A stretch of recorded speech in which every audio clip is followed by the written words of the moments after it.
Citoyennes, citoyens, salut et fraternité, chers compagnons, bonjour. Nous sommes aujourd'hui donc le 8 février. C'est le jour des Jacqueline, le tour de la France par deux enfants, écrit par G. Bruno, une lecture par votre serviteur Grégory Baudouin. Le chapitre 108, la couverture de laine pour la mère Étienne, Reims et les lainages. La maxime du jour, se souvenir toujours d'un bienfait, c'est montrer qu'on était vraiment digne. Se souvenir toujours d'un bienfait, c'est montrer qu'on était vraiment digne. Mon oncle, il y a des choses qui me préoccupent. Lorsque nous avons quitté la Lorraine, le père et la mère Étienne nous ont aidés comme si nous étions leurs enfants. Et la bonne mère Étienne, sans rien me dire, a glissé dans ma bourse 2 pièces de 5 francs que j'ai trouvées à Épinal.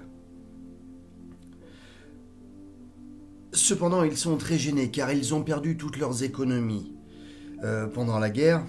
Et moi, malgré nos peines, j'ai néanmoins en ce moment 2 fois plus d'argent qu'en quittant Phalsbourg.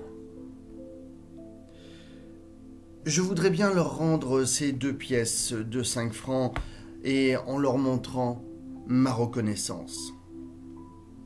Je t'approuve. Je t'approuve, il faut toujours, dès que l'on peut, rendre ce que l'on a reçu et répondre à un bon procédé par un autre. Nous passerons chez la mère Étienne avant d'arriver à Phalsbourg et nous lui offrirons quelque chose.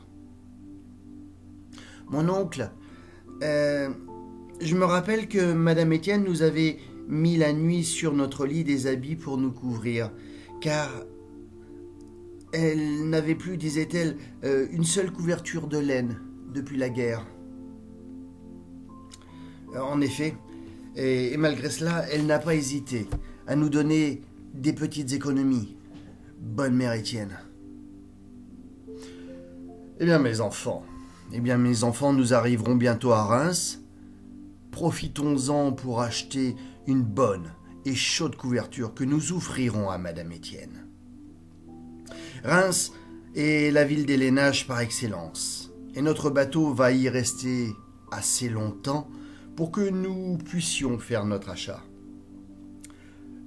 L'oncle Franz et les 2 enfants parcoururent la belle ville de Reims, la plus peuplée du département de la Marne.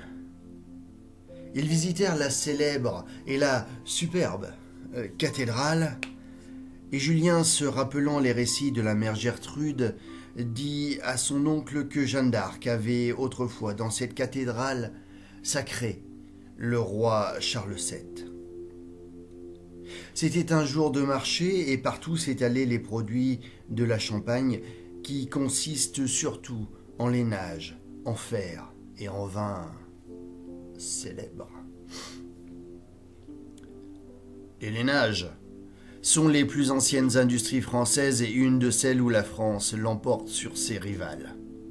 On carde et on peigne les laines, puis on les tisse. Et les tissus de Reims ainsi que les draps de Sedan sont justement renommés. Tout en causant ainsi, on choisit une bonne couverture, une belle couverture, chaude et grande, et on se réjouit par avance du plaisir qu'on aurait à l'offrir à la mère Étienne. On reprit ensuite le chemin du château et on recommença à travailler en songeant qu'on arriverait bientôt en Lorraine. Julien s'empressa de se remettre aussi au travail. Il fit une belle page d'écriture, des problèmes que l'oncle Franz lui avait donné à résoudre et qui roulaient sur les achats et la vente de lainage. Puis il prit son livre d'histoire et lut ce qui s'y trouvait sur la Champagne. Ils sont bien ces petits. Alors plein de gravures aujourd'hui.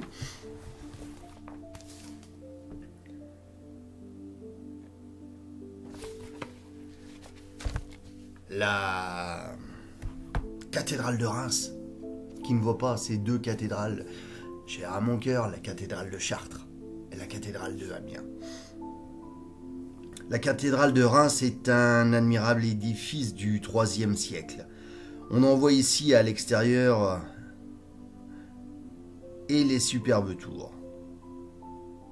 On en voit ici l'extérieur et les superbes tours, pardon. L'intérieur n'est pas moins magnifique, il est éclairé par des vitraux remarquables et orné d'innombrables statues. C'est dans la cathédrale de Reims qu'avaient été couronnés les rois de France.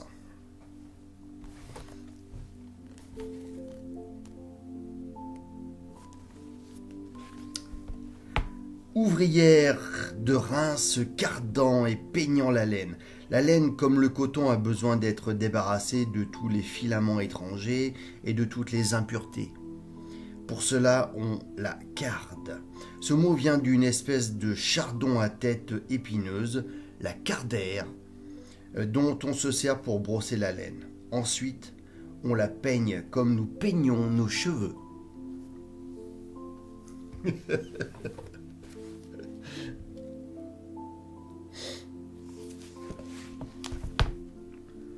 La Champagne. La Champagne tire son nom de ces vastes plaines, couvertes en partie de vignobles et en partie de vastes forêts. Mézières, le chef-lieu des Ardennes, est une place forte sur la Meuse. Sedan est une petite place forte célèbre par la défaite de Napoléon III. Chalon-sur-Marne, Reims, Épernay font un grand commerce des vins, Troyes fabrique de la bonneterie et des toiles, Chaumont des gants et des couteaux, Langres a une coutellerie très renommée. Demain, chers amis, citoyennes, citoyens, chers compagnons, nous lirons donc le chapitre 109, les hommes célèbres de la Champagne, Colbert et la France sous Louis XIV, Niepce et la photographie, je travaille à Chalon, sur Saône, Philippe le Bon et les gaz d'éclairage, le fabuliste La Fontaine. Ouh, ça va être un long chapitre demain. Voilà, d'ici là, portez-vous bien, par le ciel, partout, pour tous. Que la force soit avec vous. Salut et fraternité.